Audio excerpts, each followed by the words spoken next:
I'm going to be talking to Alda. I just saw him in the makeup room, and he wrote this book. It's a great book called Things I Overheard While Talking to Myself. You know him, of course, as Hawkeye from MASH, but this guy is one terrific writer. He's written one best-selling book, and it looks like this one's going to be on the way to also being a bestseller. And can we just say, and since I'm not doing the interview, it doesn't matter, one of the nicest people you will ever meet in your entire life. I mean, absolutely. And a great love story, he and his wife. They are just a sweet couple. Alda talks about the things I overheard while talking to myself. The new book right after this. You might say Alda has been roller coastering through life, at least recently. In 2003, he nearly died while working in Chile. 2 years later, he was nominated for an Oscar, a Tony, and an Emmy, and he published a best-selling book all in the same year. Well, now at 71, he sees his life after his brush with death as a bonus. But this is where it gets kind of tricky. He writes about it in his new book, Things I Overheard While Talking to Myself. Alda, good morning. Good morning. I got to say, I showed your book to the folks outside on the plaza. They saw the title, Things I Overheard While Talking to Myself, and they cracked up. There's humor that's peppered through this book, isn't there, Alan? Right. It starts out on the cover. But do you really get a window into you through this book? Yeah, probably. Because you see me in crisis mode. When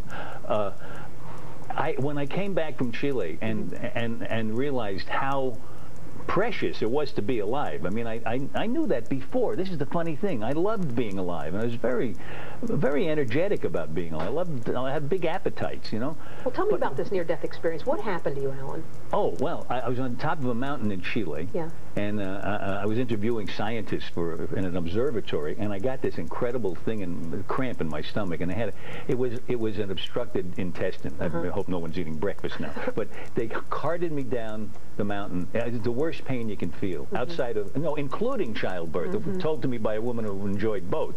And there was a wonderful doctor there in the middle of the night, Nelson Zepeda. We have a picture of Nelson Zepeda, yeah. And he operated on me and saved my life. And there he is. He's holding my first book, and his wife took the pictures. We brought them back to New York. We became friends with them. Well, here's the quote from you. I told everyone that Chile was my new homeland. I celebrate my new life every chance I get. But as time passed, a persistent thought kept piercing my euphoria. What should this new life be like? That was the craziness I went through, because I was so determined to get the most juice out of life. I kept looking for how I could do that. And then in the middle of the night, and this is one example of talking to myself, I heard this voice. I can't go to sleep, and I hear this voice. So, it says, this is me talking in the back here. So, have you lived a life of meaning? And I said, what, are you kidding? Look at the life I'm living. Well, you think about your life. You were a huge star on MASH as Hawkeye. You've written best-selling books. You've been in films. You've been everywhere. So you wouldn't think I'd ask this question. Yeah. And I couldn't believe I was asking it. And then I heard, yeah, but if you don't wake up tomorrow, will this have been a life of meaning? And I started from that point to really rummage around in my mind and in the bottoms of drawers looking for things I'd written and said. When I gave advice to young people about meaning in their lives, have I applied it to myself? And what would give me this lasting sense of satisfaction? Well, does that feeling of almost dying, like kissing death, basically, does that give you the headline of, the sort of "you can't scare me"? Does that stay with you? Yeah, that's true. It's a funny thing. I don't feel afraid of death anymore. I still don't like pain. And when I was on the mountain, I would have been glad to die, because I just wanted to get the pain over. But now none of that bothers me so much. I mean, I don't put myself in dangerous situations like writing a book. Now, Alan, in your book, you talk obviously about the hit show MASH, which you were on for 10 years or 11 years as Hawkeye, and The West Wing. I mean, your life has taken so many turns. How important is the MASH segment in your book?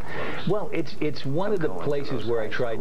It's one of the things that you would think could have led to my feeling I had lived a life of meaning, because we think that if you're famous or you have money or you do art, that's a way of getting meaning. So MASH was maybe one of those ways, but I found that nothing lasts all by itself.